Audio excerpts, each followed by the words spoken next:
And what kind of safety course did you have to take? Point where I'd be like, I took Evan's safety course. This is the guy, right? You know?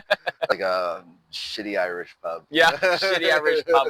That has a lot of illegal activities going on there. Looks at me and goes, boom, right in the mouth. Dude, and I'm just like, my shirt's torn off because all these people, like, I'm kind of like a pit bull when I get into those fights. Like, people. Where did you carry it? You know, I know it's a waistband. Yeah, I'm a waistband guy. Evan with Hyper Strategic here. Hey guys, today we're going to talk about guns and bars, things you shouldn't do, and some advice.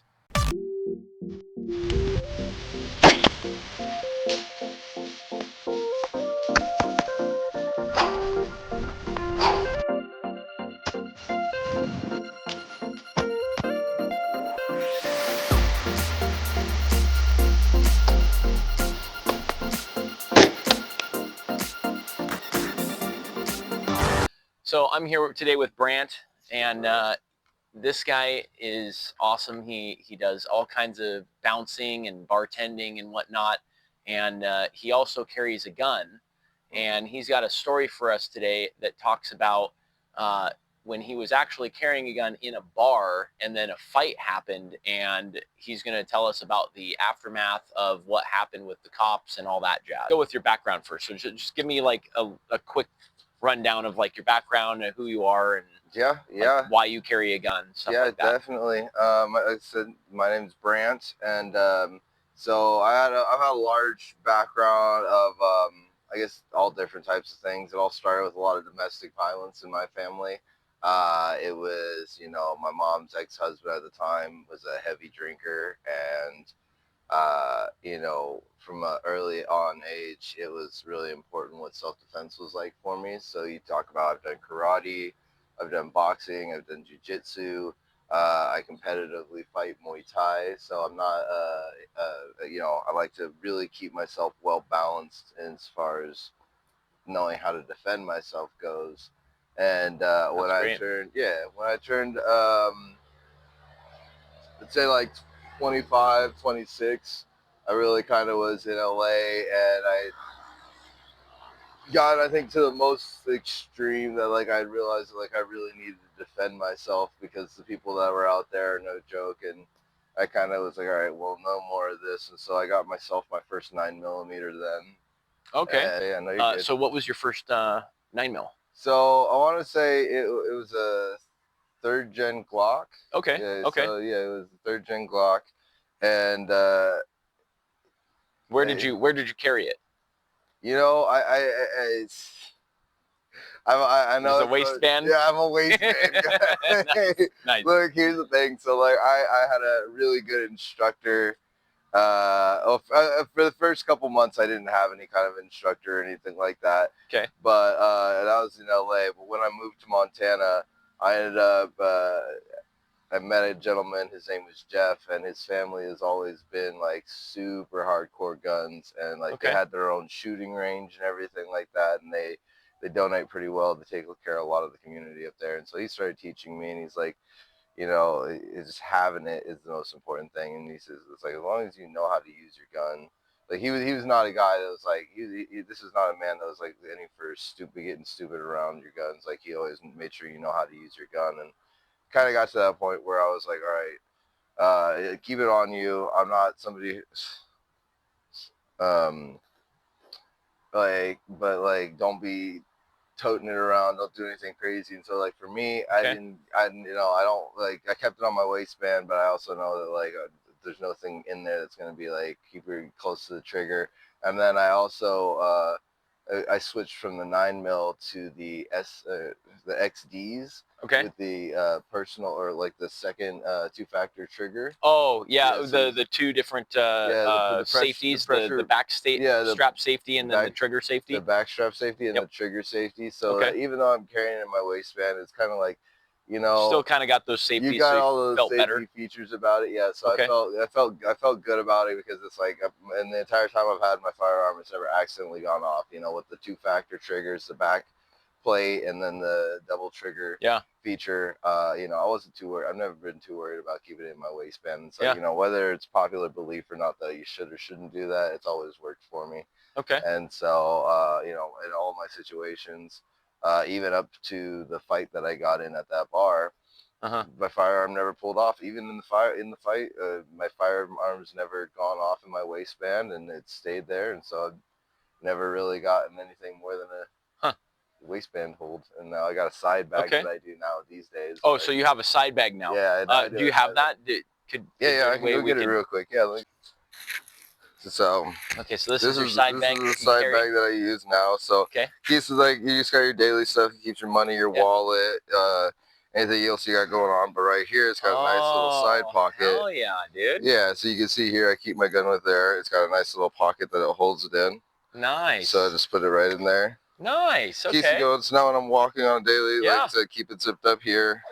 Situation ever comes in, I can just kind of I'm ready to go right in there and grab it. Exactly. Okay. Awesome. So this is what it's better now because I kind of get to the point where I was like, okay, well, carrying it in my waistband, like, you know, your pants aren't always the same snugness. You know, when I got in that point, they were like wear jeans that are tight fit, and so I wear sweats a lot of the time whenever I'm not working, and then the rest of the time when I'm at work, I'm usually in dress slacks and all that stuff, and it just wasn't kind of the stuff that worked for me to keep it in there. So I always figured the side bag is a little bit more conspicuous. Doesn't look too bad. I can get it always is close to me in case, you know, something happens. I can just run to it, which it's not ideal, I think. And I always thought, you know, it's better to have it like right directly on you, but it doesn't always permit for that. And I'd rather have a situation where it's close by. And just not have it at all. Yeah, not having it at all is definitely worse off than having it in a purse or something like that. I mean, you know, I always preach, you know, have it on your body, but if you can't, you know, second best is what you got going on, and that's definitely better than have it in your truck or something. You know, because like you're not going to get to that, you know, if you need it. Yeah, so they kind of wanted me to walk you up to that point. So I think that's a little bit about me and. You know, with my firearms, and that night that you were talking about that we're here for is I was actually at the time working as a bouncer for the Torch Lounges, and so at the Torch Lounges we would do this thing where every Thursday night we would take a couple of the girls. And the Torch Lounge for you viewers is an actual gentleman's club, or a strip club, if you will. Hey, it's one of the best jobs I think I've ever had. Hands down, dude. I guarantee that was really good. Yeah, you know, you can't go wrong. The money's not bad. The view's all right. Yeah, the view's all right. I tell you what, I maybe had one fight in that entire time that I worked there, and it wasn't even a fight because it's just some old guy, some drunk dude, and like we carried him out, and like we figured 3 of us versus 1 of him. It doesn't get any easier than that. No easier than that. Yeah. So so you're working as a bouncer at the Torches, at the strip club, and so we were it's a Thursday night. We load up a couple of the girls in my truck, and we're just gonna go downtown, say hi to random people at the bars, you know. Tell them, you know, about the specials we got going on at the club, invite them to come hang out afterwards. So I'm with, let's say like 5 or 6 of these girls, and we're at the bar Mulligan's. I'm sure you're familiar with that. It's like a shitty Irish pub. Yeah, shitty Irish pub. That has a lot of, you know, same kind of mentality. Illegal activities going on there.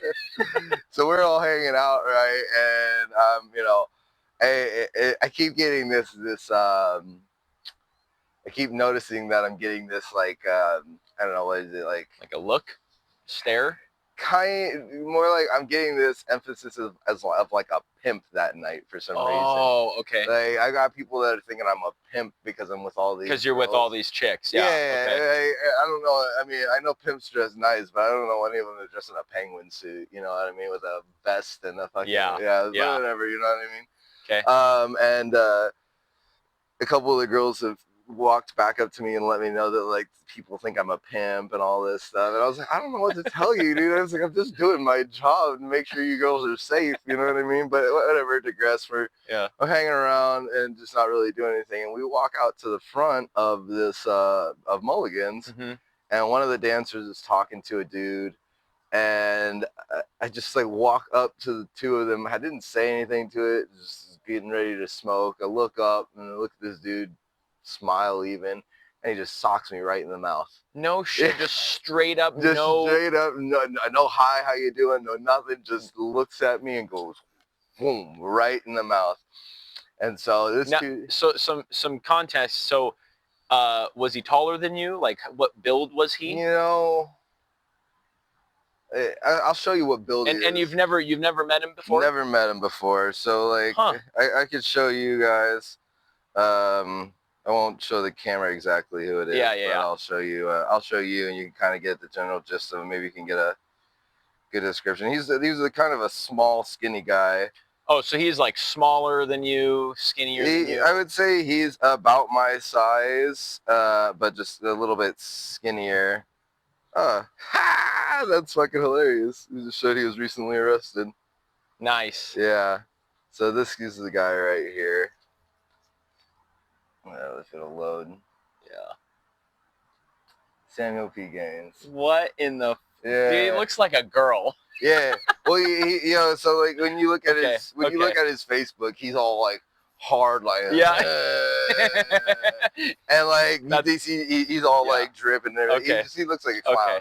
But he had either way, I went after him. I fucked him up, and I actually like because like I so he socked you in the mouth. There was no like indicators that he was gonna attack you before that. Not a single thing. And so then after he socked you, obviously you took the hit pretty good. Yeah. So we went into the fight. Like, can let's break down like.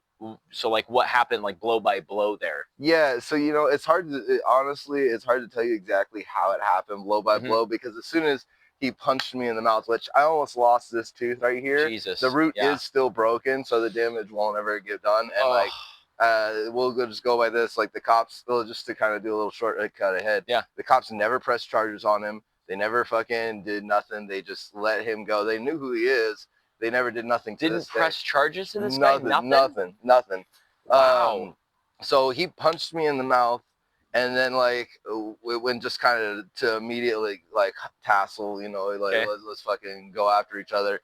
And we're just fucking flying through it. It just kind of happened in a blur because we went from the front of the Mulligan's inside Mulligan's. And for those of you guys who don't know, like there's the patio and the smoking area, there's like pool tables, and then there's like a whole extra space, and then there's like another room of pool tables over here, and it reaches around and goes all the way to the back towards the bathrooms. Right. Somehow we went from the patio all the way over here to the other side of the bar, and like I don't know exactly how it happened, but he punched me in the mouth. I was fucking just seeing red. And like didn't pull my gun, didn't pull nothing. I just was like, "Fuck you, dude, let's go." Yeah. And then I seen him over here, and I attacked him again because I said, "Fuck you!" Like you just attacked me, I'm gonna fuck you up. And so then we started having a whole second fight. Did he like try to run after he socked you? Is that kind of what happened? You know what? Then he's oh shit. No, because we fought like we fucking fought, and then I think we got broken up.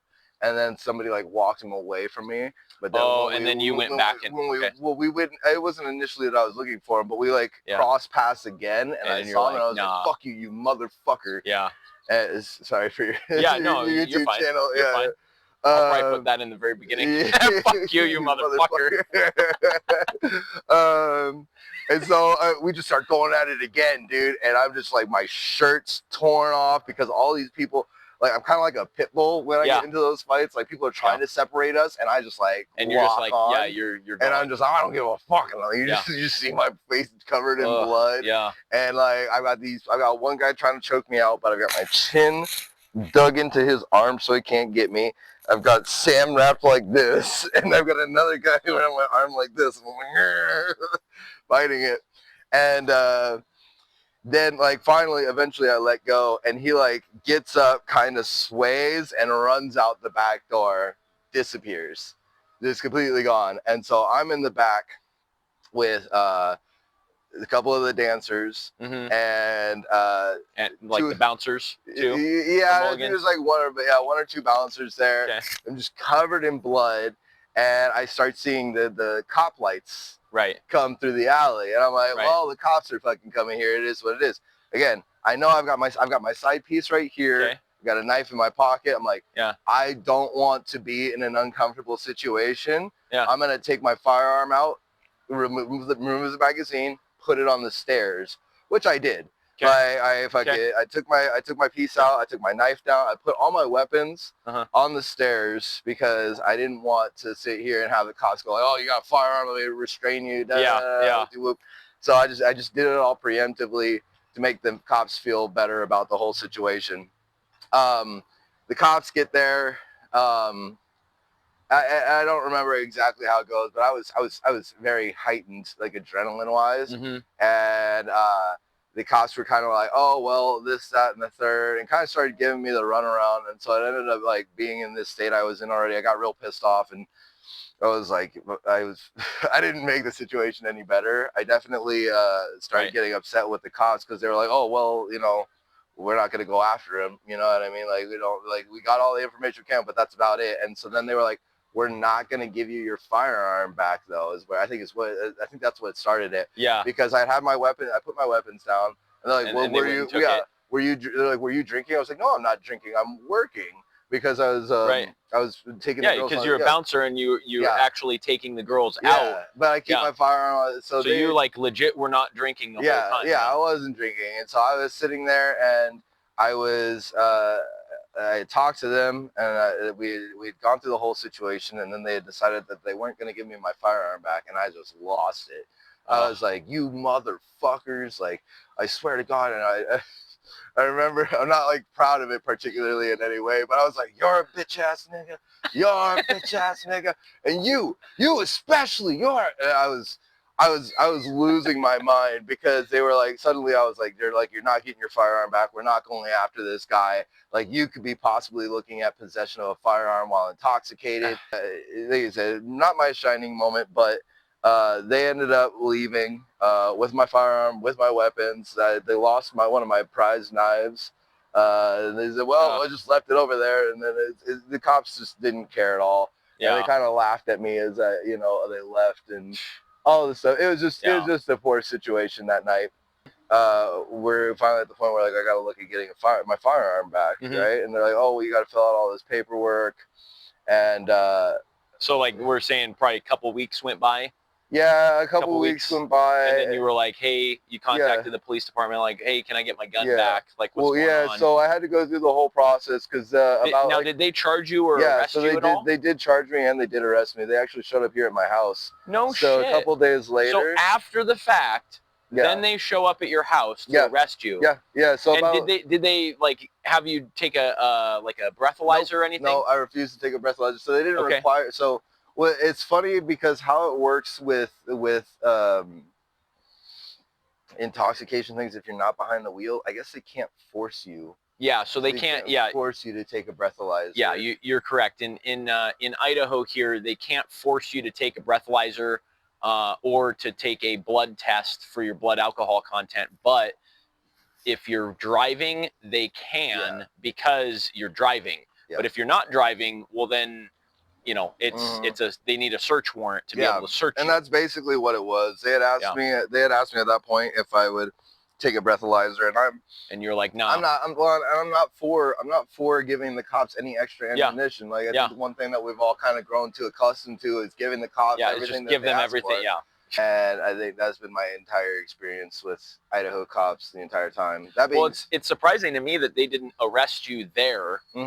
Even if you refused to take a breathalyzer, but they took your gun, and then later on they show back up at your house and arrest you. Yeah, that sounds crazy to me. So they arrested you, they booked you into jail. What charge did they book you under? Misdemeanor possession of a firearm while intoxicated. Okay. So I'd say it's about 3, maybe 4 days. Okay. between the night of the incident and the arrest. Oh, wow. And I was 3 to 4 days. yeah. I think the second time in, I was like, dude, you guys got no breathalyzer, you got nothing. Yeah. Like, Um, how are you going to prove that I yeah, was yeah, intoxicated? exactly. And so the public, not the public defender, the prosecutor Hmm. decided real quick with my public defender that they would just put me, if I would just do a firearm safety course, that they Hmm. would just drop all the charges entirely. Really? Yeah, yeah. And so at that point, I didn't really want to fight it too much because they were Okay. going to drop everything. Yeah. And it was like, whatever, Yeah. I'll do a Might as well safety take class. that. Yeah, I think you can never have too much safety Yeah. when it comes to firearms. Yeah. You know, whether it's state mandated or you decide to do it on your own, I think Right. either way kind of worked out. And like I said, all charges were dropped, so it didn't really matter to me if I took a safety course. Yeah. Um, And what kind of safety course did you have to take? you know what? I could take a look, and I should. This would be the point where I'd be like, I took Evan's safety course. This is the guy right here. But it was just a basic. Let's see, safety. Safety. So was there any shooting involved in this? Yeah, we probably did about 300 rounds of Okay. ammunition through. Nice. I know it's at least 300 rounds because I had to Sweet. buy 300 rounds. Yeah. So yeah, just the class itself was based around real world situations, close up defense. Like if you're in a situation, they taught you really the importance of like what could happen in a situation like Right. that was similar to what I was in. Okay. You know, being in a bar fight, like knowing Yeah. when the proper time to pull your firearm is. That's amazing that it didn't come out of your waistband while you're like 100%, messing around. 100%. That's pretty crazy. Yeah, and I think about that too, and that's also why I keep to this bag. Yeah. Because like I think at that point I was wearing some really good jeans, but I'm not Yeah. always wearing really good jeans, and Right. so like if that it could happen and pop off easily. Yeah. And then at that point you're really in a situation where if it falls to the ground, like it's Now anybody could grab it. Yeah. Now you're in a fight over a gun. Yeah, exactly. And It's kind of crazy. it is a Like super crazy the fact story. that they came back and arrested you Yeah. like 3 days later. Yeah. That's Well, what the hell? And that's the part Like- that's the part that upsets me is that as they went and they charged me with it, they never charged. Dude, they should have charged you that night Yeah. or not at all, Well, and then that's it. Like, well, but they never charged the guy. the other guy. They never charged the other guy. Said Yeah. nothing happened. I mean, they have the footage. They saw everything that happened. And Yeah. They confirmed with me that like that guy attacked me out of the blue. They saw it was unwarranted. Wow. He never faced a charge. Never faced Wow. nothing. And they all came after me instead. And then Yeah. thinking that they could get me on this charge. And Wow. Awesome. Well, thanks for talking to me, Brent. yeah. And absolutely. that's a very interesting story for sure. It definitely has. I hope you guys learned some lessons. I would say the main takeaways from this is if you are going to carry your firearm to a bar, definitely do not be drinking. That's never a good idea. There are some states that don't allow you to carry in a bar at all. So I would obviously never suggest going against the law of your local state. So your local laws, definitely you should be looking those up and taking a look to see what your laws are and what you can and can't do. But here in Idaho, Idaho doesn't recognize a place of business's ability to say you can't carry there. We just have a law here that says you can't carry concealed while intoxicated. So obviously, if you're not intoxicated, you could carry into a bar and you wouldn't be in trouble. And from Brent's story here, if he had taken that breathalyzer and blew 0, well, then the cops probably would have let him go at that point. But obviously, like he was saying, you know, you don't always want to give them extra evidence. And, you know, when you're hot-headed, you just got out of a fight, you're bleeding from the mouth. Like, I totally understand, like, no, screw you guys. Like, why aren't you going after the other guy? Like, that makes no sense. Yeah. And of course, because you're the one that stuck around, well, then they're going to harass you. So, you know, that's super irritating. So, you know, all of those things put together, you know, I would always suggest having a holster to carry your firearm in. That's my personal thing that I always say. Fortunately for Brent, he's got a holster now, which is his side pouch. So that's awesome.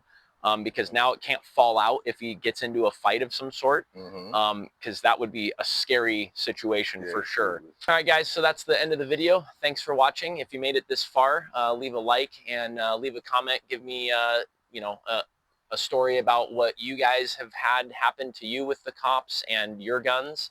If anybody's got a good story, please leave a comment about that. That would be very entertaining for the rest of the viewers to read, for me to read even. And of course, you know, make sure and be safe, follow the laws, and carry your gun. That's it.